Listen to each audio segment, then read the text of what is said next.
எல்லாருக்கும் வணக்கம். எல்லாருக்கும் வணக்கம். இந்த சுமாரான கதையை கேட்க வந்த எல்லாருக்கும் சூப்பரான காலை வணக்கம். இருங்க, இந்த வீடியோ எண்டுல ஒரு சூப்பரான கதை இருக்கு. நல்லா என்ஜாய் பண்ணி அதை கேளுங்க. அப்பா ஆ, எப்படிப்பா இருக்கீங்க? நீ எப்படிம்மா இங்க? உன்னை ஊருக்கு பஸ் ஏத்தி விட்டுட்டு தானே வந்தேன். அப்பா, நான் ஊருக்கு போயிட்டு தான்ப்பா இருந்தேன். உங்களை அரெஸ்ட் பண்ணிட்டாங்கன்னு நியூஸ் பார்த்த உடனே அதான் விழுப்புரத்துல இறங்கிட்டேன்ப்பா. திரும்பவும் இங்க வந்துட்டேன். இனிமே என்ன ஆனாலும் சரிப்பா, நான் உங்களை விட்டு போவே மாட்டேன். ம்ஹும். இங்க பாருமா, அப்பா எல்லாத்தையும் தாங்கிப்பேன். உனக்கு ஒண்ணுனாதான் எனக்கு ஒண்ணுமே புரிய மாட்டேங்குது.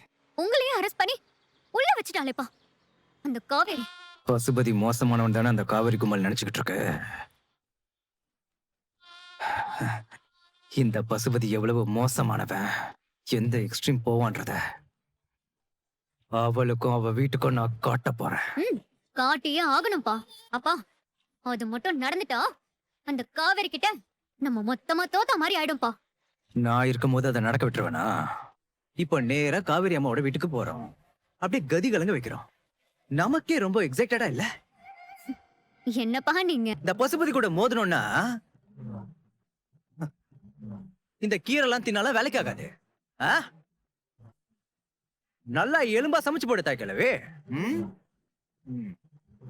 அப்பதான் தெம்பா திடமா உன் பேத்தி இருக்கால, அந்த வீர மங்கை, அந்த காவேரி, இந்த பசுபதிக்கு கொஞ்சமாவது டஃப் கொடுப்பா. காவேரி, எல்லாருக்கும் வணக்கம். இன்னைக்கு ஒரு அட்டகாசமான சூப்பரான கதையை பற்றி தாங்க பார்க்க போகிறோம். இன்னைக்கு என்ன மாதிரி கதைனா, நம்ம எப்பவுமே எந்த இடத்துல ஒரு திறமையாக இருக்கணும், நம்மளை எல்லாருமே கவுத்து விடலான்னு பார்ப்பாங்க பற்றி, அவனுங்கிட்ட எப்படி சூதானமாக நம்ம தப்பிக்கலான்றது தான் இந்த கதை மூலமாக நம்ம தெரிஞ்சுக்க போகிறோம். அந்த வகையில் நம்ம மந்திரி ஊருக்கே தெரியும் அவன் ஒரு பெரிய அப்பா டக்கரு அறிவாளின்னு. அந்த இவனை எப்படின்னா கவுத்து விடணும் அப்படின்னு எல்லாம் பிளான் பண்ணி மன்னரோட மச்சாங்கிட்ட போய், டேய் நீ தாண்டா முதலமைச்சராக இருக்கணும், இவனெல்லாம் ஏன்டா விட்டு வச்சிருக்கீங்க, போய் மன்னர்கிட்ட கேள்றா அப்பா அப்படின்னு சொல்கிறப்ப, டேய் நான் கேட்காம இருப்பேனடா, அவங்ககிட்ட போன வாரம் போய் கேட்டதுக்கு தேங்காய் முடியத்து வாயிலே அடிச்சிட்டான்டா, டேய் நான் எப்படா அவங்ககிட்ட கேட்குது, டேய் நீ ஏன்டா போய் கேட்குற, போய் உன் தங்கச்சி விட்டு கேட்க சொல்கிறா, மன்னர் ராணி சொல்லிட்டாங்கன்னா மன்னர் எதுவும் மறு பேச்சை பேச மாட்டார் அப்படின்னு சொல்ல, இது ஒரு டக்கரான ஐடியா இருக்குது, இது ஏன் நமக்கு தோணாமல் போச்சு அப்படின்னு யோசிச்சு, தங்கச்சி தங்கச்சி அண்ணனுக்கு ஒரு ஆசை இருக்குது, நீ நிறைவேற்றவேமா அப்படின்னு சொல்லுங்கண்ணா, கண்டிப்பாக நான் செய்கிறேன், அண்ணனுக்கு எப்படின்னா அந்த முதலமைச்சர் பதவி மட்டும் வாங்கி கொடுத்துருமா, இல்லைன்னா உங்கள் அண்ணனை நீங்கள் உயிரையே பார்க்க முடியாது சொல்கிறப்ப, ஐயோ முதலமைச்சர் பதவியா இது இருந்தாலும் கேட்டால் அவன் வந்து ரொம்ப பிஹேவ் பண்ணுவானே, எப்படி அவங்ககிட்ட வாங்கி, இல்லைம்மா நீ தான் அண்ணனுக்காக கண்டிப்பாக வாங்கி கொடுத்தே ஆகணும், சரி சரி கவலைப்படாதீங்க ஒரு வாரம் டைம் கொடுங்க அப்படின்ட்டு தங்கச்சி சொல்ல, அப்படியே சாவகாசமாக 2 நாள் கழிச்சு மன்னர் வந்து ராணி, hi begum how are you அப்படின்னு கேட்குறப்ப, ஏன் டார்லிங் ரொம்ப சோகமாக இருக்கு அப்படின்ற, இந்த முதலமைச்சர் பதவி நீங்கள் எங்கள் அண்ணனுக்கு தான் கொடுக்கணும், அதை விட்டு நீங்கள் ஏன் அந்த மந்திரியாருக்கு கொடுத்தீங்க கேட்குறப்ப,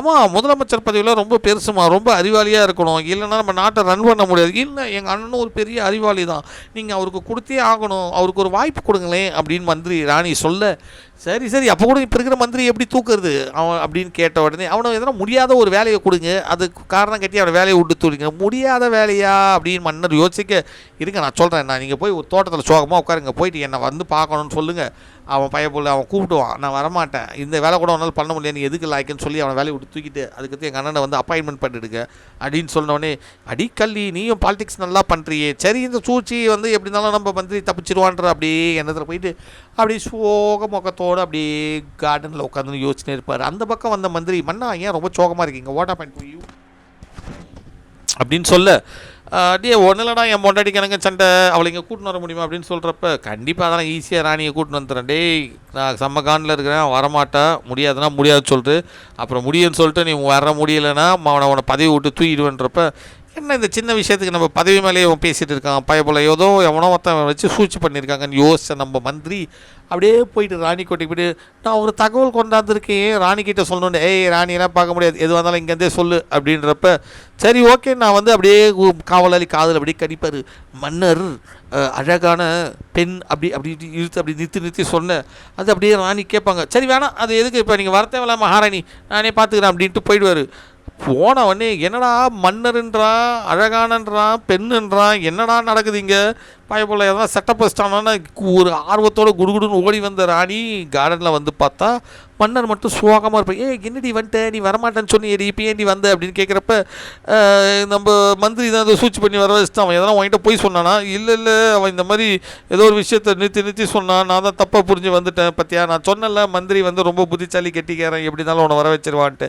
இந்த மாதிரி திறமையான ஆள் தான் நீ நாட்டை ரன் பண்ணும். அந்த மாதிரி முட்டாளங்கிட்டலாம் குத்தா நாடு ரொம்ப குடிச்சராக போயிடும். என்ன புரியுதா அப்படின்னு சொல்லி இந்த கதையை முடிகிறேன்.